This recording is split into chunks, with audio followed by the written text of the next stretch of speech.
At her sister's birthday party, Amelia Brooks, a 36-year-old interior designer from Savannah, Georgia, stood quietly beside the dessert table, pretending the evening felt normal. The room glowed with string lights and soft music, but Amelia felt like she was watching people through glass. The laughter around her sounded too loud, too empty, like an echo that couldn't find a real place to land.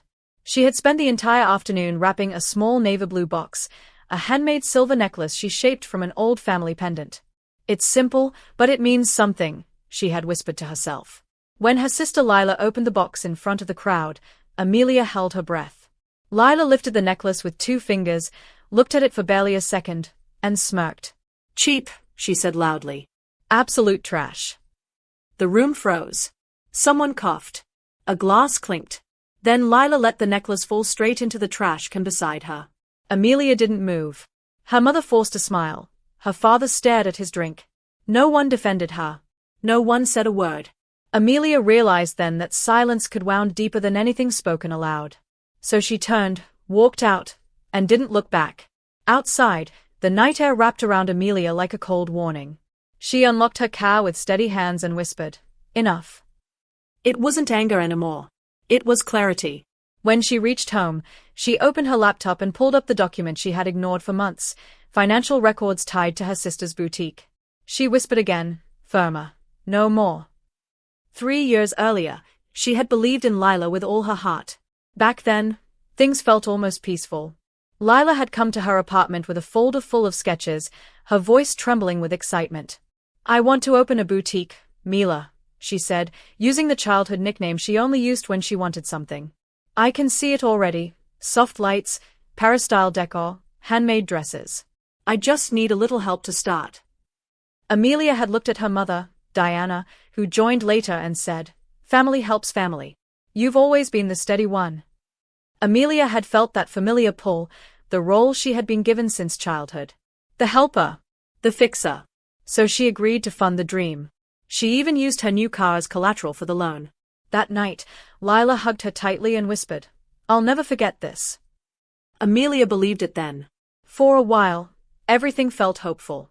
Lila sent Amelia pictures of fabric samples, lighting ideas, and boutique mock-ups.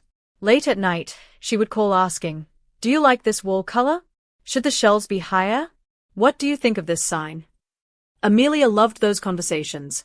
She saved the text messages with heart emojis because it felt like their sisterhood was finally healing. At a family dinner, their father, Robert, said with pride, "It's good to see my girls working together for once." Amelia held on to that sentence for months. But slowly, the tone changed. Lila's messages became shorter. Calls became colder, professional, distant. Updates stopped. Amelia heard news about the boutique through other people, through social media posts showing Lila posing with influencers and champagne. One afternoon, when Amelia asked about overdue payments, Lila replied sharply, "You worry too much. I have everything under control." Amelia had paused, confused. "I'm just asking for updates," she said. Lila sighed dramatically and replied, "You just don't understand how business works. You need to look successful before you are." The words stung. They weren't advice, they were a warning. A quiet boundary drawn to push Amelia out of the picture. That week, Amelia visited her parents for dinner. The air in the dining room felt unusually heavy. When she mentioned Lila's delayed payments, her father waved dismissively. "You're being too strict," Robert said. "She just needs time." Amelia expected her mother to agree, but Diana only offered her a tight, uneasy smile. Later, while washing dishes, Amelia spotted a folded receipt near the sink, an online money transfer to Lila. "Mom," she asked quietly. Diana froze. "She needed rent," she whispered. "I didn't want to worry you." Amelia stared at the running water for a long moment, realizing the truth. Her family wasn't just watching Lila take advantage, they were enabling her. A few days later, she met her best friend Nora at a cafe. Nora listened patiently before leaning back and saying, "She's using you, Amelia. And everyone around her is helping her do it." Amelia tried to defend Lila. "She's my sister," she murmured weakly. Nora shook her head. "That's exactly why she knows she can get away with it." That night, Amelia sat in bed analyzing bank statements. The totals shocked her. She whispered, "How did I let it get this far?" Still, She convinced herself things would eventually get better. As Lila's 38th birthday approached, Amelia felt like a stranger in her own family. The invitation arrived in a gold-lettered envelope, pretty, but cold. "Come to dinner at 7, it read, signed simply with Lila's name. Amelia debated not going, but something inside her insisted on one last attempt at peace. She wrapped the handmade silver necklace in navy paper, a simple gift filled with sentiment. When she arrived at Lila's grand house, laughter spilled through the open doors. Expensive perfumes filled the air. Amelia stood alone in the corner, holding her small box while guests with glittering dresses embraced one another. Her mother greeted her with a fragile smile. Her father nodded stiffly. When Lila finally approached, wearing a silk gown that shimmered like water, she said, "Oh, you made it," with a tone that held no warmth. Amelia handed her the gift softly. "Happy birthday." Lila barely acknowledged it, placing it among luxury gift bags. When she finally opened it later, she held the necklace like it was an inconvenience. "Still crafty, she said loudly. "Cheap but thoughtful, I guess." Then she dropped it into the trash can. The room fell silent. Amelia felt something inside her break quietly, but cleanly. Amelia didn't cause a scene. She didn't raise her voice. She simply said, "You've shown me enough tonight," set her drink down, and walked out. The night air felt like relief. She drove home without crying, without shaking, without looking back. At home, she opened her laptop and reviewed every agreement linked to Lila's business. With steady hands, she drafted a short email. "Effective immediately, I am ending all financial involvement in the boutique. The vehicle used as collateral will be reclaimed within 7 business days." She clicked send. Minutes later, her phone buzzed. Lila called again and again, her voice in voicemail swinging between fury and desperation. "Amelia, you can't do this. You're ruining everything." Amelia silenced her phone. The next morning, her parents called. First her mother, soft voice, pleading. "Honey, she's upset. She just needs more time. Please, don't be harsh." Then her father, serious, tight-voiced. "She's family. You don't cut family off because of one mistake." Amelia replied calmly, "This isn't one mistake. It's a pattern." Their silence confirmed what she already knew. They wanted peace, even if it required sacrificing her dignity. For the first time, Amelia refused to be the one sacrificed. Within days, Lila took the fight online. She posted a dramatic message claiming Amelia had destroyed her livelihood. Comments flooded in with sympathy emojis and accusations. Some acquaintances messaged Amelia demanding explanations. She gave none. Instead, she gathered all receipts and contracts and drove to her lawyer Mr. Hayes, who had handled the boutique paperwork years earlier. Hayes scanned the documents and said firmly, "You're protected. She can't touch you." Amelia nodded quietly. "What should I do next?" Hayes leaned back. "Stay silent. When people want drama and you don't give it to them, you become untouchable." Those words stayed with her. That night, Amelia blocked Lila's number and archived every message. She didn't feel guilty, only relieved. She walked to the window, watching the street lights flicker. "Self-respect," she whispered, finally. 2 weeks later, Amelia received a notification. The Tesla had been repossessed without issue. Hours later, a video surfaced of Lila arguing with the tow staff in a parking lot. Her voice was loud and desperate. The disbelief on her face was unmistakable. She never imagined consequences would catch up. Amelia watched the video in silence, then closed her laptop softly. She had nothing left to say. 2 months passed, and Lila's world began to collapse. Velvet Bloom, once praised for elegance, became the talk of Savannah for all the wrong reasons. Customers complained about unfulfilled orders and ignored refunds. Poor reviews multiplied online. Amelia didn't seek out updates. They found her through whispers, forwarded links, and rising gossip. Employees began quitting. The store manager resigned. Soon after, the bank froze Lila's accounts over unpaid taxes. One afternoon, Amelia's mother called in tears. "She's lost everything, sweetheart. The store is closed." She hasn't stopped crying. In the past, Amelia would have rushed to help. But now she replied calmly, she chose this path. Later, her father called angrily. "You didn't have to let it go so far. You could have helped her." Amelia answered, "Consequences exist for a reason." Relatives called. Old friends called. Even former employees reached out. Everyone wanted her sympathy, her explanation, her intervention. She offered none. Instead, she packed a single suitcase and moved to a quiet coastal town 2 hours away. Her new apartment had peeling paint, uneven floors, and a tiny balcony, but it felt like freedom.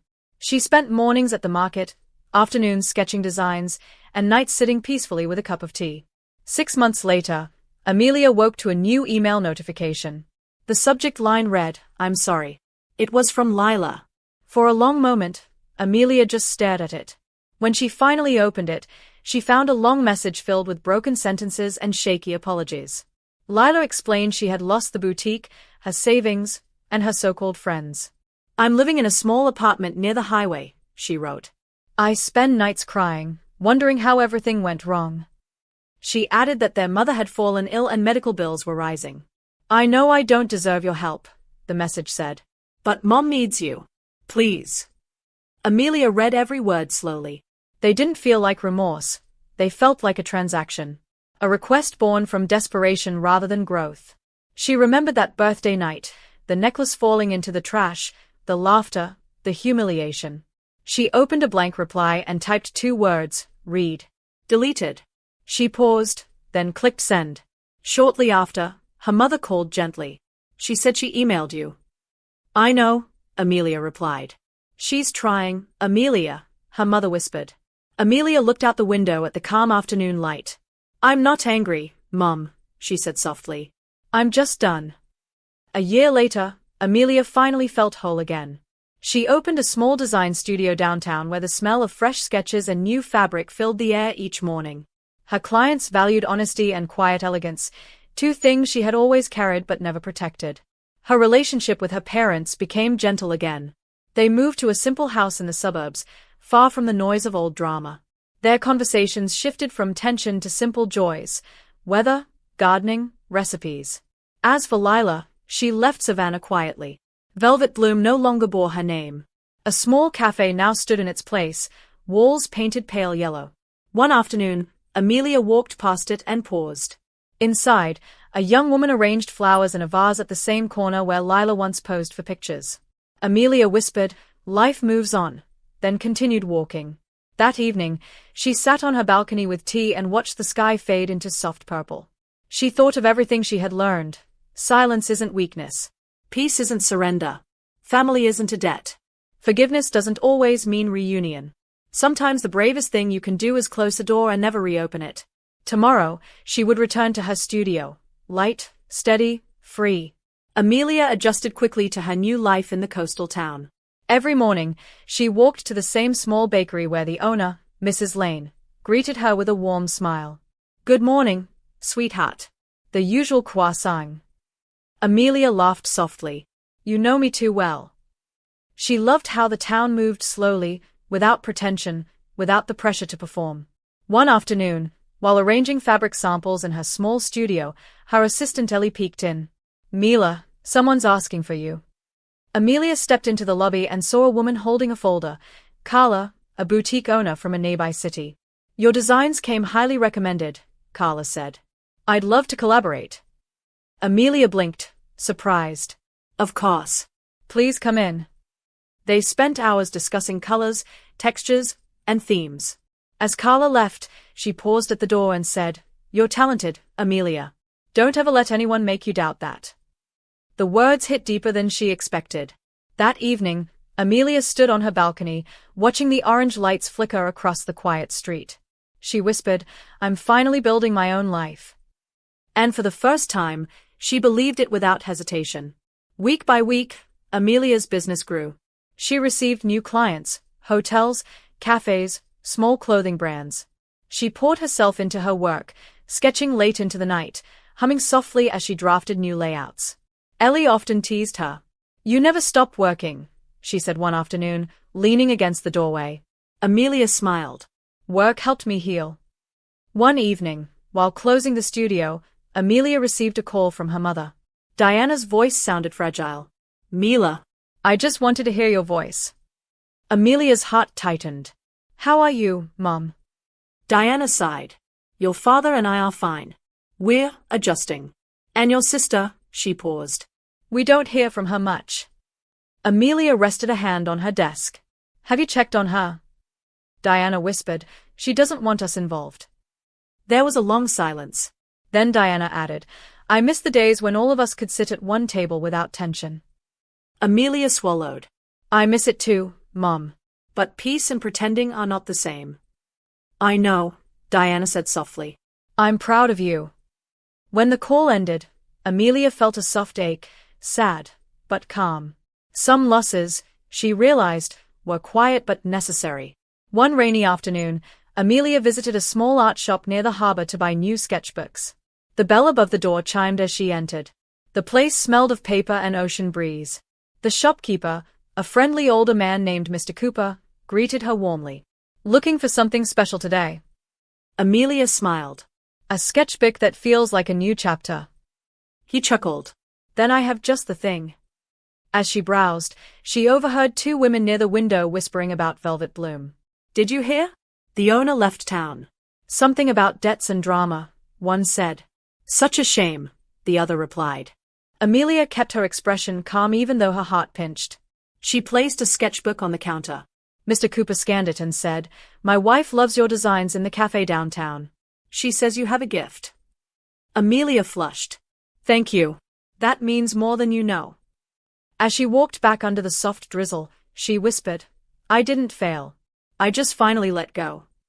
The waves crashed gently in the distance, as though echoing her release. Months passed, and Amelia's studio became well known. One morning, Ellie rushed in with excitement. Mila, the Coastal magazine wants to feature you. Amelia blinked, stunned. Me? Are you sure? Ellie nodded eagerly. Your minimalist coastal redesign project went viral. Amelia tried not to cry. I don't know what to say. Later that week, a reporter named James Porter visited the studio. He was kind, patient, and genuinely interested. Your story is inspiring, he said. Many people crash after family drama. But you rebuilt. Amelia hesitated. I didn't rebuild to prove anything. I rebuilt because I didn't want to drown. He nodded thoughtfully. Strength doesn't always look loud. Sometimes it looks like choosing quiet. They spent an hour talking about colors, inspiration, resilience. After the interview, James lingered at the door. I'd like to return sometime, maybe without my camera. Amelia laughed lightly. We'll see. That night, she reread her old sketches. Some were shaky from nights she cried silently. Others were bold, drawn on days she chose herself. She whispered, I'm proud of you, as if speaking to the woman she used to be. The article came out 2 weeks later. It featured photos of Amelia in her studio, her coastal designs, and snippets of her quiet strength. Clients poured in. Bookings doubled. One afternoon, Diana called again, sounding brighter. We saw the article. Your father is bragging at church, she said with a laugh. Amelia smiled warmly. I'm glad. Diana hesitated, then added, Your sister called yesterday. Amelia paused. What did she say? Diana cleared her throat. She asked how you were, and she sounded different. Not angry. Just tired. Amelia stared at the window. Did she ask for anything? Diana whispered, No. She only said, Tell her I hope she's well. Amelia sat down slowly. That's unexpected. Diana continued softly, People change when life humbles them. Amelia closed her eyes. Maybe. Or maybe they only become quiet. Either way, Diana said gently, you deserve your peace. After the call, Amelia walked outside. The ocean wind brushed her hair. She whispered, I hope she finds her clarity, just as I found mine. Spring arrived with warm sunlight and blooming magnolias. Amelia's studio expanded, attracting clients from neighboring towns. One day, James visited again, holding 2 cups of iced tea. Thought you might need a break, he said, smiling. She laughed. You remembered my favorite. They sat on the balcony behind her studio, watching passers-by move like soft waves. James looked at her thoughtfully. You know, you're different from when I first met you. Amelia raised an eyebrow. Different how? Lighter, he said simply. More present. Like someone who stopped chasing people who kept running. She looked away, the truth hitting deep. I used to hold on to things long after they hurt. Not anymore, he said. She smiled. No, not anymore. Their conversation drifted easily. Books, travel dreams, favorite colors. When he finally stood to leave, he said softly, I'd like to see you again. Amelia's cheeks warmed. I'd like that too. As he walked away, she pressed a hand to her chest. Not fear, not doubt. Something gentler. Something like possibility. A few days later, Amelia received an unexpected message from a mutual acquaintance. Lila moved to a small town outside Atlanta. She's working part-time at a thrift shop. Amelia read the message twice. There was no anger in her, just a soft ache for what could have been.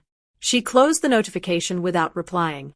That afternoon, Ellie entered the studio, waving a stack of orders. We're fully booked for the next 3 months. Amelia laughed. That's a good problem. They worked side by side, rearranging fabric displays. At one point, Ellie asked quietly, Do you ever miss your sister? Amelia paused. I miss the version of her I hoped she'd become. Not the one she chose to be. Ellie nodded slowly. That makes sense. When the day ended, Amelia walked along the shoreline. Couples laughed. Children chased waves. Life felt simple again. She whispered, I'm healing. Behind her, the tide washed the sand smooth, like a reminder that even the deepest marks fade with time. One evening, James invited Amelia to a small lighthouse cafe by the pier. The atmosphere was warm and quiet, with soft jazz playing. Over dinner, James asked gently, Do you ever think about reconnecting with Lila? Amelia looked down at her plate. I think about the idea of forgiveness. But forgiveness doesn't always mean going back. James nodded. Sometimes distance is the healthiest answer. Amelia sighed. I spent years trying to earn her love. Now, I'm learning to love myself without needing her approval. James reached across the table, not touching her hand but offering a steady look. You're doing well, Amelia. She smiled. I'm trying. After dinner, they walked by the water. James said, If you ever want company on these walks. Amelia raised a brow. Are you asking formally? He laughed. Maybe I am. Then yes, she said. As they watched the waves break gently, Amelia realized something. Her heart no longer felt heavy. It felt open. A month later, Amelia received another update about her sister, this time from her father. She's keeping to herself, he said on the phone. Working, saving, trying to rebuild. Amelia listened quietly. Is she okay? Robert hesitated. She's different. Life humbled her. She asked about you again. Amelia closed her eyes. What did you tell her? That you're doing well. And that you're living peacefully.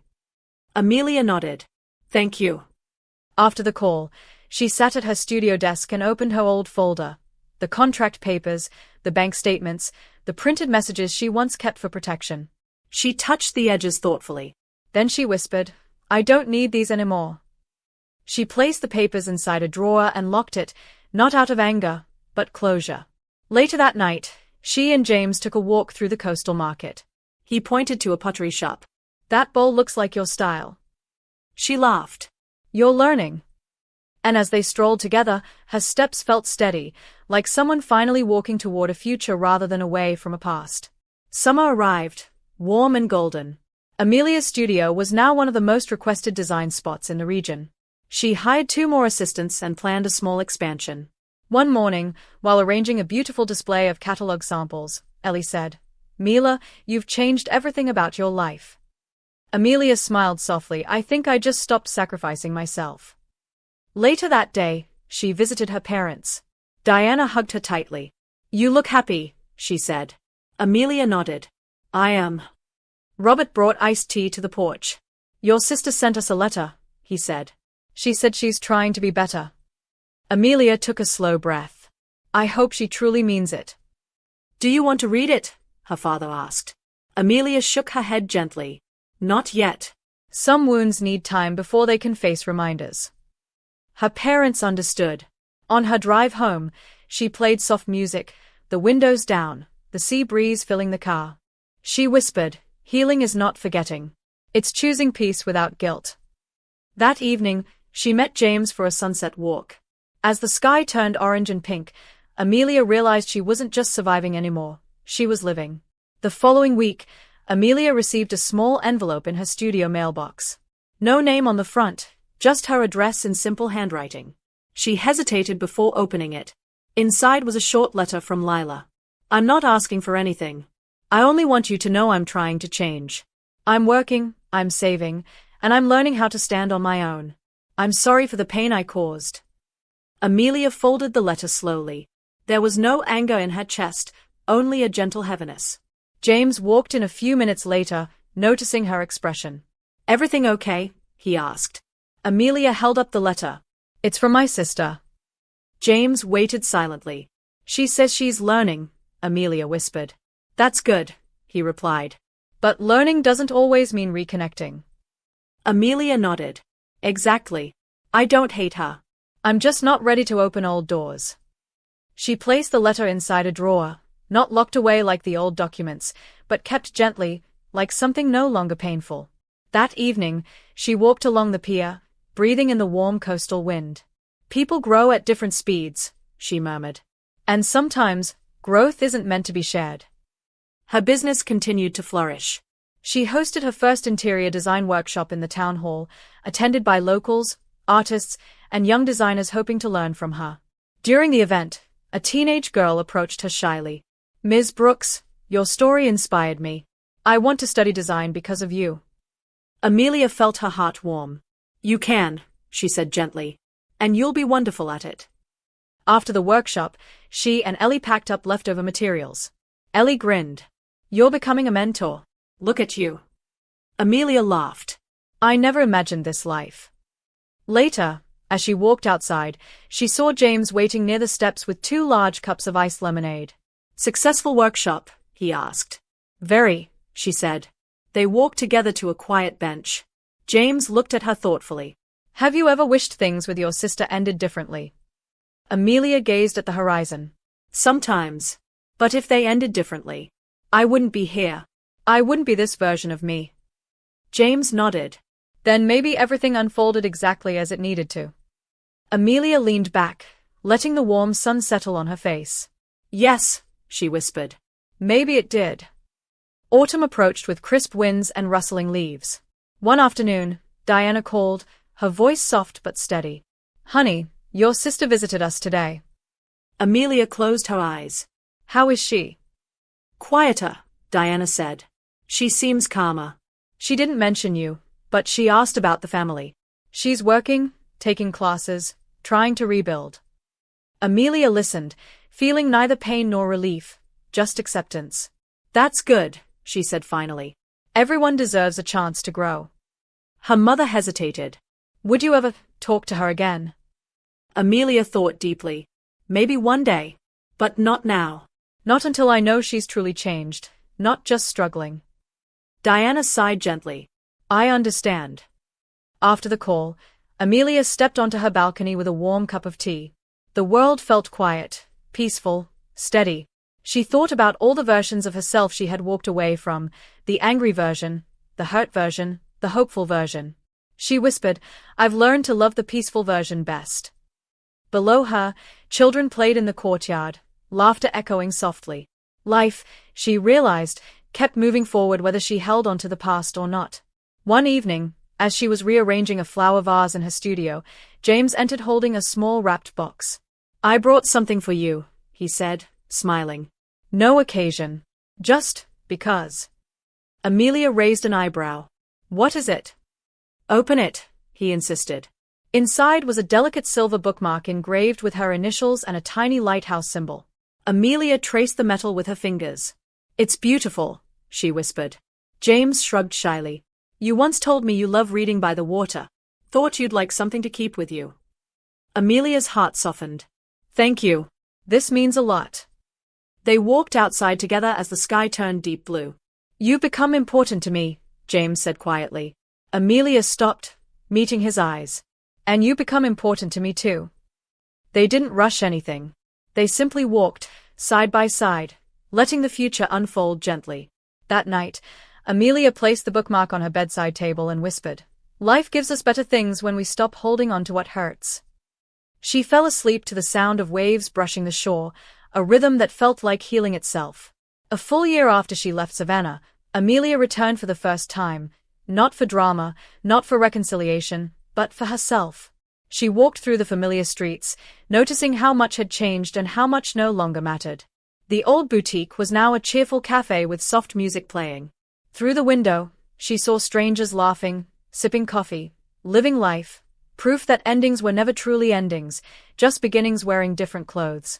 Amelia sat at a table outside and ordered tea. She didn't look for her sister. She didn't need to. Healing wasn't measured by who apologized, it was measured by who moved forward. As she finished her tea, she whispered, "I forgive you, but from afar." Not because she wanted her sister back, but because she no longer carried the weight. She drove back to her coastal town with the windows down, wind in her hair, and sunlight on her face.